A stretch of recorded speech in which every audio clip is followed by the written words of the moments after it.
23 जून 2018 ये वो दिन था जब बच्चों की एक फुटबॉल टीम ने ये डिसाइड किया कि वो अपने साथी का बर्थडे एक अलग अंदाज में सेलिब्रेट करेंगे। वो सब ये निर्णय लेते हैं कि सब थाम लुवांग केव में एडवेंचर करने जाएंगे और वहीं उसका बर्थडे सेलिब्रेट करेंगे।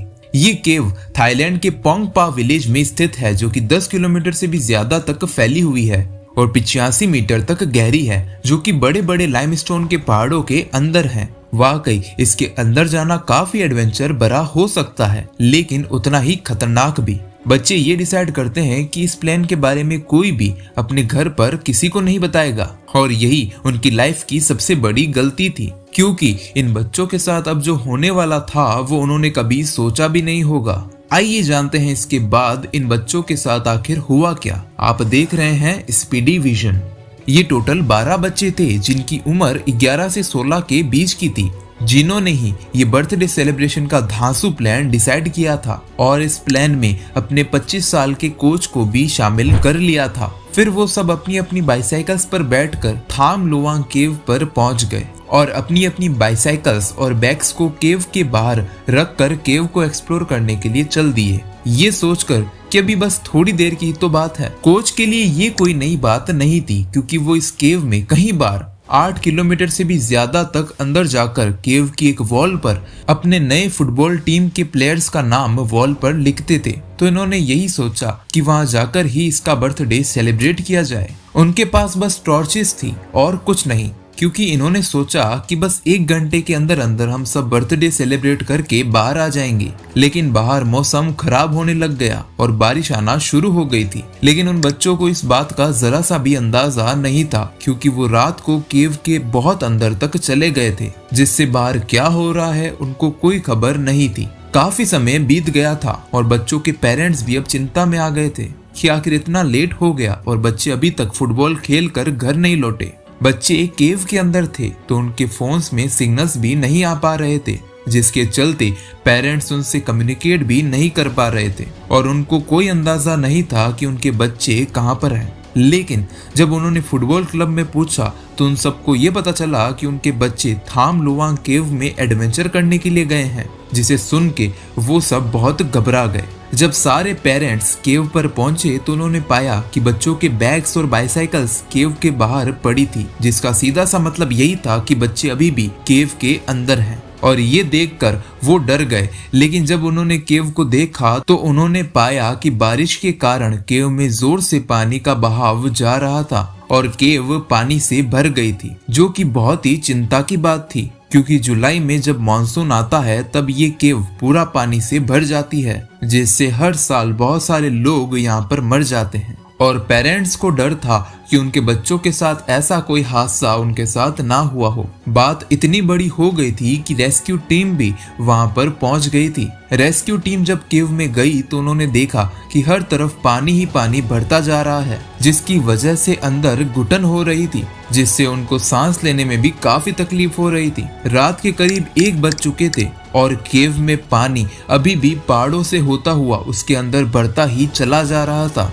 और फिर रेस्क्यू टीम ने उन पेरेंट्स को एक दिल दहलाने वाली बात बताई कि केव में अब आगे एक ऐसा पॉइंट आ गया है जहां पानी केव की चट्टान तक जा टकराया है, जिसके आगे जाना पॉसिबल नहीं है, क्योंकि उनके पास पूरे इक्विपमेंट नहीं थे उसको पार करने के लिए। तो उन रेस्क्यू टीम ने ये निर्णय लिया कि फिलहाल ऑपरेशन को यहीं रोकना पड़ेगा, यानी कि अगर वो बच्चे अभी भी केव में जिंदा हैं तो उनको रात यहीं बितानी पड़ेगी। इसी बीच रेस्क्यू टीम ने जब उस केव के मैप को देखा तो उनको ये पता चला कि केव के कुछ पॉइंट ऐसे हैं जो कि बहुत ही ज्यादा डीप हैं, जहां पानी भरा होगा, लेकिन कुछ पॉइंट काफी ऊंचे हैं। तो शायद ऐसे किसी पॉइंट पे जहां पानी अभी तक नहीं भरा हो वहां वो बच्चे जिंदा बैठे हों और अपनी मदद के लिए इंतजार कर रहे हों। अब तक पूरी रात इस केव में पानी भरता ही चला गया और जैसे ही सुबह हुई तो रेस्क्यू टीम ने सबसे पहले केव को खाली करने के लिए हैवी ड्यूटी पंप्स वहां पर लगा दिए, जिससे कुछ हद तक केव खाली हो सके। उन्होंने सोचा कि इंसान बिना खाने के तो रह सकता है, लेकिन बिना पानी के नहीं। मगर ऐसे कहने को तो उनके पास पानी भरपूर मात्रा में था, लेकिन वो पानी पीने के काबिल नहीं था। तो उन बच्चों के कोच ने उन बच्चों को ये बताया कि जो पानी चट्टानों से सीधा टपक रहा है वो एकदम साफ पानी है जो कि पीने के लायक है। लेकिन बाहर रेस्क्यू टीम को ये डर था कि जहां वो बच्चे फंसे होंगे वहां ऑक्सीजन की कमी होगी, जिससे उन बच्चों को काफी तकलीफ सहनी पड़ेगी। रेस्क्यू टीम ने पाया कि इस केव के मैप में एक पॉइंट ऐसा था जहां उन बच्चों के होने का चांस बहुत ही ज्यादा था, और वो पॉइंट था पताया बीच। लेकिन प्रॉब्लम यहाँ पर ये थी कि ये पॉइंट केव की एंट्रेंस से 4 किलोमीटर तक अंदर था। फिर उन रेस्क्यू टीम ने ये निर्णय लिया कि अब एक ही तरीका है उन बच्चों तक पहुंचने का, जो कि था कि प्रोफेशनल डाइवर्स को इसके अंदर भेजा जाए, जो कि ये डिस्टेंस ट्रेवल करके उन बच्चों के पास पहुंचेंगे। फिर थाईलैंड की गवर्नमेंट ने प्रोफेशनल नेवी डाइवर्स को वहां पर भेजा, जो कि ऐसे मिशंस करना बखूबी जानते थे। अब तक इन बच्चों को उस केव में फंसे हुए पूरे 24 घंटे बीत गए थे, और जैसे जैसे समय बीतता जा रहा था वैसे वैसे उन बच्चों के जिंदा रहने के चांसेस भी कम हो रहे थे। इसीलिए डाइवर्स ने स्विम करना शुरू किया।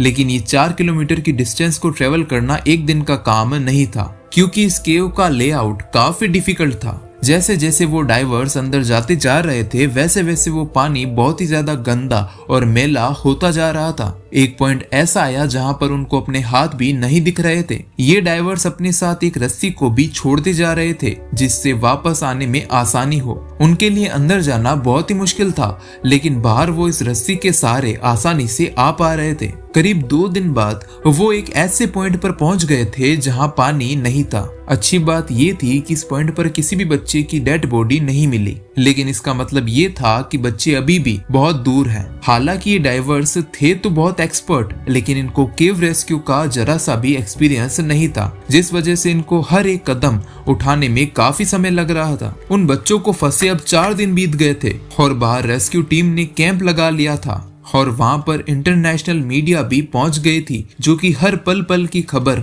लाइव बता रही थी, जिससे पूरी दुनिया अब बस यही इंतजार कर रही थी कि वो बच्चे सही सलामत बाहर आ जाए। और मीडिया के दिखाए गए कवरेज से पूरी दुनिया के डाइव एक्सपर्ट्स भी यहाँ पर आने लग गए थे, लेकिन अभी तक वो डाइवर्स ज्यादा आगे नहीं पहुंच पा रहे थे, जिसके चलते अब वक्त आ गया था कि केव रेस्क्यू एक्सपर्ट्स को बुलाया जाए। तो फिर ब्रिटिश केव रेस्क्यू एक्सपर्ट्स को बुलाया गया। तो उन्होंने आते ही सबसे पहले ये कहा कि पहले केव के पानी को खाली करने का काम और तेजी से किया जाए। तो पहले जहां पर सिर्फ एंट्रेंस से पानी खाली किया जा रहा था, अब वहीं दूसरे एंट्री पॉइंट से भी बड़े बड़े पंप्स की मदद से ये पानी खाली किया जा रहा था। देखते ही देखते केव से पानी निकलने लगा, और केव के पहले 800 मीटर से पानी निकल चुका था, और ये वही पॉइंट था जहां पर ब्रिटिश रेस्क्यू टीम ने अपने कैंप्स लगा लिए, जिसे चैम्बर 3 का नाम दे दिया गया। बहुत सारे ऑक्सीजन सिलेंडर्स और बाकी इक्विपमेंट चैम्बर 3 तक लाए जा चुके थे,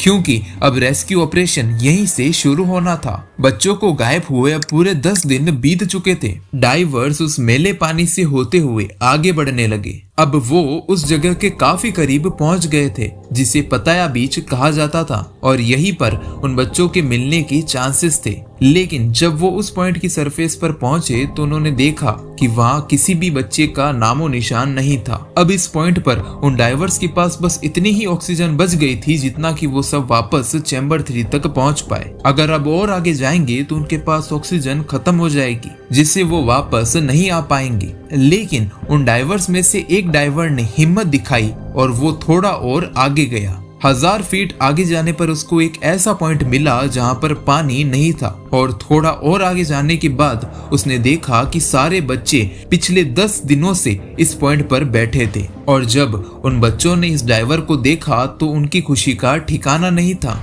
लेकिन सबसे चुनौती भरा काम ये था कि इन 13 बच्चों को वापस कैसे ले जाया जाए, क्योंकि इतने एक्सपर्ट डाइवर्स को भी 10 दिनों का समय लग गया इस पॉइंट पर पहुंचने में। तो वो इन कमजोर बच्चों को वापस एंट्री पॉइंट पर कैसे ले जाएं, क्योंकि इन बच्चों ने पिछले 10 दिनों से कुछ नहीं खाया था, बस चट्टानों में से आने वाला पानी पीकर ये जैसे तैसे सरवाइव कर रहे थे। इसी वजह से उन बच्चों में काफी वीकनेस भी आ गई थी, और वो इस काबिल नहीं थे कि इतनी डिस्टेंस को वो डाइव करके पार कर सके। लेकिन जब इस खबर का पता बाहर बैठे पेरेंट्स को चला तो मानो इनके लिए इतने दिनों का पल पल का डर उनके लिए गायब हो गया था और मीडिया की मदद से ये खबर पूरी दुनिया में फैल चुकी थी कि 10 दिन से बच्चे बिना खाए अभी भी जिंदा इस केव में मौजूद हैं। लेकिन जो बाहर डाइवर्स बैठे थे उन्होंने बताया कि इन बच्चों को ढूंढना इस मिशन का सबसे आसान पार्ट था। सबसे मुश्किल हमारे लिए ये होगा कि इन बच्चों को सही सलामत बाहर कैसे लाया जाए। लेकिन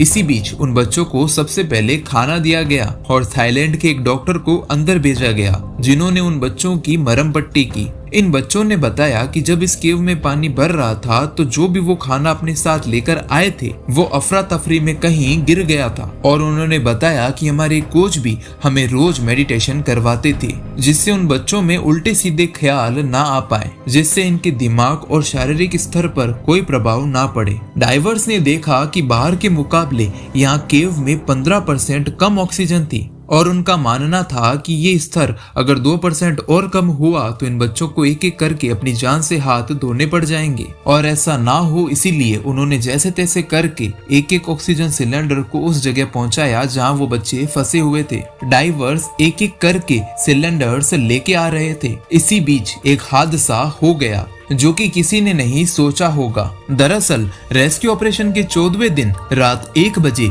एक डाइवर ऑक्सीजन सिलेंडर बच्चों को देकर वापस चैम्बर 3 की तरफ आ रहा था कि तभी उसने अपने आप को पानी में छोड़ दिया। ये देख उसके पीछे वाले डाइवर्स ने जब ये देखा तो वो उससे खींचकर चैम्बर 3 तक ले आया, जहां ये देखा गया कि वो डाइवर सांस नहीं ले रहा था तो तुरंत उसे एम्बुलेंस के जरिए हॉस्पिटल रवाना किया गया जहां उसने अपना दम तोड़ दिया। इस डाइवर का नाम था समन गुननन और ये थाईलैंड नेवी का रेस्क्यू डाइवर था। सारे रेस्क्यू डाइवर्स में एक शोक की घड़ी आ गई थी और उन बच्चों के लिए ये एक बहुत ही दुख भरी बात थी कि अब वो इस केव को कैसे पार करेंगे। अब रेस्क्यू टीम को एक ऐसा प्लान चाहिए था जिससे ये बच्चे आसानी से बाहर आ जाए। पहले ये डिसाइड किया गया कि जहां बच्चे हैं वहीं ऊपर से ड्रिल करके उनको बाहर लाया जाए, लेकिन इसको करने में उनको 1 महीना भी लग सकता था। भले ही समय ज्यादा लगता, लेकिन यहाँ पर प्रॉब्लम ये थी कि अगर एक भी छोटी बड़ी गलती हो गई तो ये केव ढह सकती है जिससे वो बच्चे मर सकते हैं। फिर उन्होंने सोचा कि क्यों ना मॉनसून खत्म होने तक का इंतजार किया जाए, जिसको खत्म होने में अभी 2 महीने का समय था, जिससे पानी कम हो जाएगा और उन बच्चों को आसानी से बाहर भी लाया जा सकता है। लेकिन मानो प्रॉब्लम्स तो उनके सर पर चढ़ गई थी, क्योंकि उनको जब वेदर रिपोर्टर से ये पता चला कि अगले हफ्ते नॉर्थर्न थाईलैंड में एक भयानक तूफान आने वाला है, जिसका पता जब रेस्क्यू टीम को पड़ा तो मानो उनके होश ही उड़ गए, क्योंकि केव पहले से ही इतना पानी से भरा हुआ था और अगर और बारिश हुई तो ये केव पूरा पानी से भर जाएगी, जिसके बाद इन बच्चों को बचाना नामुमकिन हो जाएगा। इसीलिए उनका अपना मानसून के चले जाने तक का प्लान बदलना पड़ा और कोई ऐसा प्लान तुरंत सोचना था जो कि उस तूफान से आने से पहले इन बच्चों को बचा सके। और एक प्लान यही था कि पानी के जरिए ही इन बच्चों को बाहर लाया जाए। लेकिन अगर इन बच्चों को डाइव करवाया गया तो शायद वो इतनी दूरी तय करते करते डर गए और कहीं सामनन जैसा किस्सा उनके साथ ना हो जाए, इसका डर सबको था। तो एक ऐसा प्लान बाद में सोचा गया जिस पर सभी रेस्क्यू टीम्स ने एग्री कर लिया था। वैसे ये प्लान था तो बहुत रिस्की, लेकिन तूफान से पहले इन बच्चों को बचाने का यही एकमात्र तरीका था। तो 10 जुलाई 2018 ये रेस्क्यू ऑपरेशन का 18वां दिन था, जब सुबह सुबह डॉक्टर रिचर्ड हैरिस, जो कि एक केव डाइवर भी थे, वो उन बच्चों के पास पहुंचे और एक एक करके हर एक बच्चे को एनेस्थीसिया दिया गया। वैसे ये एनेस्थीसिया तो सर्जरी के दौरान दिया जाता है जिससे पेशेंट को नींद आ जाए, लेकिन उनको बस उस अमाउंट का एनेस्थीसिया उन बच्चों को देना था जिससे उन बच्चों को नींद भी ना आए, लेकिन उनका दिमाग किसी भी खतरनाक या खौफ पर रिएक्ट ना करे। एनेस्थीसिया देने के बाद उन लड़कों को एक फुल स्टेज मास्क पहनाया गया जिसमें से पानी तो अंदर नहीं जा सकता था, लेकिन एक पाइप के जरिए उनके पास पर्याप्त ऑक्सीजन जा रही थी। अब इसके बाद एक रेस्क्यू डाइवर एक बच्चे को लेकर निकला। ये करीब 1 घंटे का सफर था जो कि चैम्बर 3 तक का था और ये सफर आसान भी नहीं था, क्योंकि बीच में कोई जगह सिर्फ 2 फीट जितनी चौड़ी थी। पानी के अंदर ज्यादा कुछ नजर नहीं आ रहा था और बच्चों को एनेस्थीसिया दिया हुआ था जिससे वो आधा नींद में थे और इन जगहों में ज्यादा रिएक्ट नहीं कर रहे थे। फिर आखिरकार फंसा हुआ एक लड़का पूरे 18 दिन बाद बाहर निकला, जहां से एक हाईलाइनर के जरिए उसको एंट्रेंस तक ले जाया गया और वहां से तुरंत हॉस्पिटल के लिए रवाना कर दिया गया। और ये जानकर पेरेंट्स भी बहुत ज्यादा खुश थे और ऐसे कर करके हर एक बच्चे को सही सलामत बाहर लाया गया। और इन बच्चों को बचाने के चक्कर में साइमन गुनन ने अपनी जान दांव पर लगा दी थी, जिसके बाद इस केव के सामने उसका एक स्टैचू भी बनवाया गया। वाकई उन केव रेस्क्यू डाइवर्स के सामने ना जाने कितनी मुश्किलें आई, लेकिन उन्होंने उन मुश्किलों का डट के सामना किया और कैसे भी करके उन बच्चों को बचाया। अगर आपको आज की वीडियो पसंद आई तो इसे लाइक करके शेयर जरूर करें। मैं मिलता हूँ आपको एक ब्रांड न्यू टॉपिक के साथ एक ब्रांड न्यू वीडियो में, लेकिन तब तक के लिए सी यू सून।